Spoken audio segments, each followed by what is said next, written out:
Hello বন্ধুরা, তো আজকে আমার পরের বার্থডে। তো বড়মশাইয়ের যেটুকু যে যা যা পছন্দ তাইতে আমি দিয়েছিলাম তাকে। তো সবারই ইচ্ছা করে যে তার কাছের মানুষটা, ভালোবাসার মানুষটাকে একটু খুশি করার জন্য। তো আমিও সেটুকুই করি, প্রতি বছরই করি, এবছরও করেছি। আর এখানে আমার শ্বশুরমশাই বরণ করছে প্রথমে, তো একটু পায়েস করেছিলাম। আর মানে কি বলবো, মানে ওরা দেখো, নিজেদের কাছের মানুষ, ভালোবাসার মানুষ বলে বলছি না, সবার জন্য সবাইকে মানে টুকটাক যে মানে যেটাতে যে খুশি হবে তাকে সেটুকু করাটা দরকার। ঠিক আছে, তো আমারও মনে হয়েছে যে দেখো, অনেকে অনেক মন্তব্য করে যে এত বড় হয়ে গেছে এখন এইভাবে সেলিব্রেট করা হয় বার্থডে হ্যান ত্যান, কিন্তু সেটা তো কোনো কথা নয়।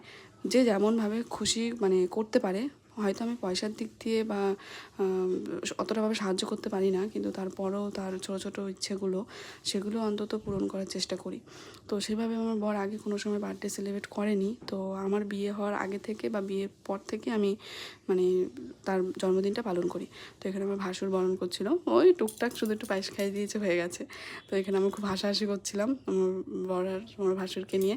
তো এখানে আমার যা এসছে, তো কেকটা কাটার পরে এবার সবাইকে মানে খাওয়া দাওয়া করিয়েছিলাম টুকটাক, মানে অল্প, একদম সামান্য লুচি আর একটু তরকারি, ব্যাস এইটুকুই।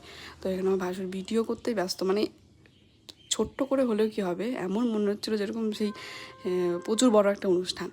তো যাই হোক, সবাই খুব আনন্দ করেছে, মজা করেছে। তো আমার বরটা যেন ভালো থাকে, সুস্থ থাকে, এটাই চাই তার বার্থডেতে। সবাই